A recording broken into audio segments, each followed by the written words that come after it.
Welcome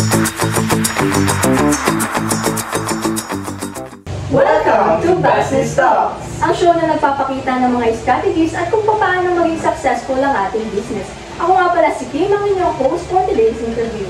And ako naman si Jo Marie, ang inyong co-host. Ngayon, pag-uusapan natin ang dalawang importanteng pillars ng business growth. Ang pagbuo ng leadership sa loob ng kumpanya at ang pag-secure ng pondo para sa inobasyon. Tama ka din, Joabels, at pag-uusapan din natin ng successful development at ang napaka-importante mundo ng venture finance. At para tulungan tayong i-unpack ang vital topics na ito, mayroon tayong fantastic guest na makakasama natin ngayon. Mr. Divina, simulan natin sa iyo. Ang succession development ay parang isang daunting task. Paano ina-approach sa mga organization tulad ng innovative solutions ang pag-identify at pag-prepare ng future leaders? Nagsisimula talaga ng maaga yan, no? Meron kaming approach na nagsisimula sa performance reviews.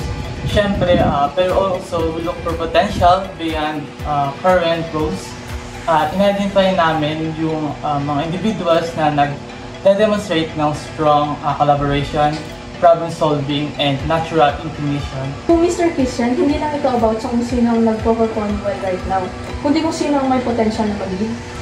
Exactly. Tapos nilagay namin yung mga individuals sa development plan. Kasama dito yung targeted training, often focusing on leadership skills, strategic thinking, and financial management. And also, importante din dito yung mentorship. Ms. Gaspi, as a former CEO, gaano ka-importante ang mentorship sa iyong experience both as a mentor and mentor? Absolutely vital, Jo. So early in my career, my senior leader took me under his wing, and also hindi niya talaga ako tinuruan sa mga bagay-bagay, but he also encouraged me na lumabas sa comfort zone ko. And syempre may mga struggles din ako na-encounter, pero it pushing me to go beyond my limits. And now, as a former CEO, I realize na i-share yung knowledge and skills ko para ma-push yung mga young leaders.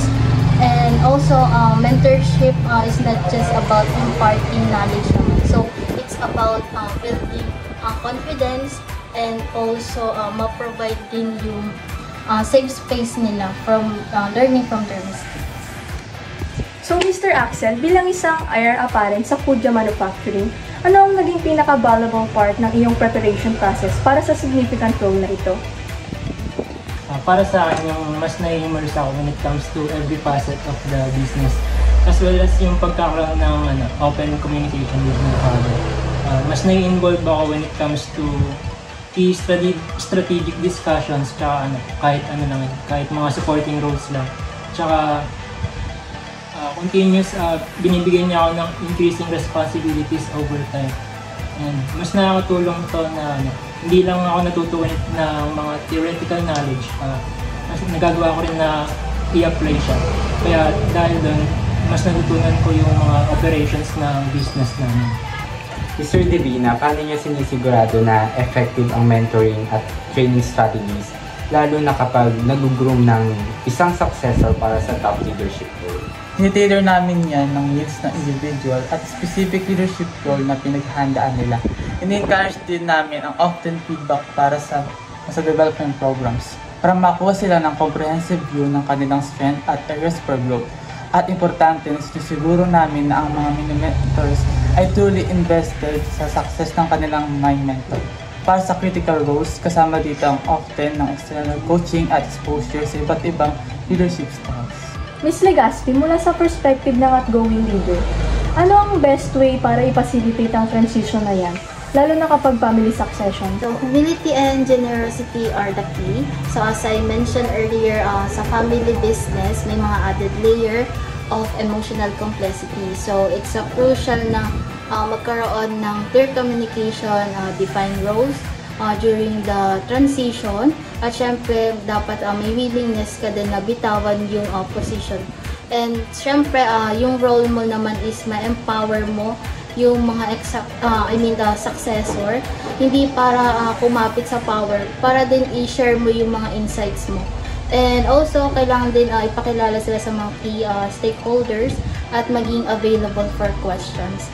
Pero aside from that, hayaan mo na silang mag-lead kasi ang legacy mo naman is nasa successor at sa organization ng kanilang panuno. Mr. Kudia, ano ang naging transition period para sa iyo so far? Ano ang naging biggest challenges at paano nakatulong ang planning at guidance ng iyong father? Naging biggest challenge kasi sa akin yung syempre yung pagbabalance ng pag-respect sa legacy at traditions ng Kudia Manufacturing. Kasama yung need na mag-innovate at mag-adapt para sa future. Nakatulong yung pagpa-planning kasi nagkaroon ng malinaw na roadmap. Mas nag-guide ako ng father ko sa paglilipat ng mga responsibilities sa akin. Yung guidance niya masyadong naging valuable. Sinishare niya sa akin yung history at saka yung values ng company habang in-encourage din ako na magdala ng mga fresh ideas. Sa delicate balance pero nakatulong talaga yung open communications namin. Transitioning na tayo ngayon sa fuel na nagpapaandar sa innovation, ang venture finance. So, Mr. Henry, bilang isang entrepreneur, ano ang ilan sa mga early funding sources na in-explore mo para sa iyong business, Go Green Organics? Initially, maraming personal savings at support mula sa family and friends ang tinatawag na bootstrapping. It's lean pero nakapag-maintain ng full control. Habang lumalaki kami, naghahanap din kami ng mga angel investors kung saan ito ang mga individual na nag-i-invest ng kanilang sariling pera sa mga startup. Madalas nakakapagbigay sila ng valuable experience at pati na rin ang connection. Pero mahabang panahon ang kinakailangan bago makahanap ng mga ganitong mga uri ng investment. Mr. Navales, mula sa venture capitalist perspective, ano ang nagdi-differentiate sa isang company na nakaka-attract ng VC funding?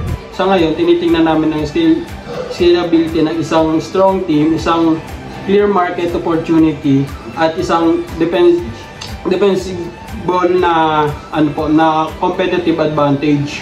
Nag-i-invest kami para sa significant growth habang ang angel investors ay comfortable sa smaller exit. Ang BC naman ay typically aiming for a much large return of investment po. Mr. Ramos, bilang isang financial advisor, ano ang ilan sa mga traditional funding option na madalas mong i-advise sa mga clients mo para i-explore lalo na para sa mga established ng small-medium enterprises? This scheme para sa mga established business namin na may solid financial history, ang bank loans ay isang viable option na madalas nag-o-offer sila ng lower interest rates compared sa equity financing. At na-retain mo ang mga full ownership, however, ang approval process ay pwedeng challenging at kakailangan mo nang mag-provide ng collateral, and ini-explore din namin ang lines of credit para sa working capital needs at minsan government-backed loans programs. Mr. Verana, ano ang pros and cons ng mga sources na ginamit mo? Okay, ang bootstrapping is nagbibigay sa amin ng full control pero nililimitahan nito ang speed of growth. Ang mga angel investors naman is nagdadala ng expertise pero masyadong time consuming ang pagganap ng ganitong uri ng investors. Ang bank loan naman is nagbibigay naman sila ng capital pero kailangan ng strong financial history. Each had its place at different stages of our journey. So, Mr. Navales, ano ang advantage and disadvantage ng pagkuha ng venture capital mula sa perspective ng entrepreneur?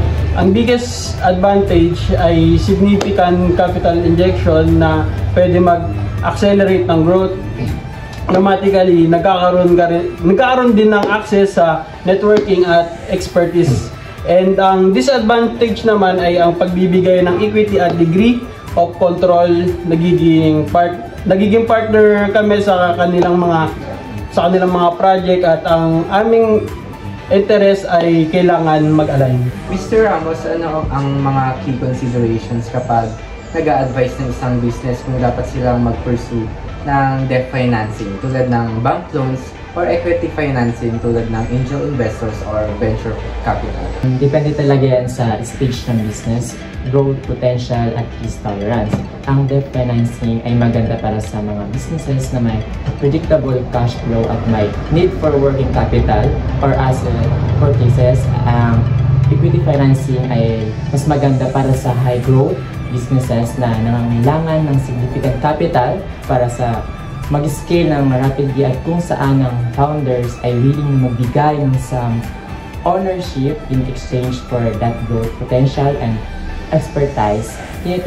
Consider din namin ang current debt levels ng business at ang kanilang kakayahan na mag-service ng additional debt. So, Mr. Henry, mayroon bang real-life example kung paano direktang naapektuhan ng funding ang kakayahan ng inyong business na mag-scale or mag-introduce ng new product? Ang angel investment is nagbibigay sa amin ng significant increase sa aming production capacity at mag-invest sa marketing kung saan nag-lead ito sa pag-expand ng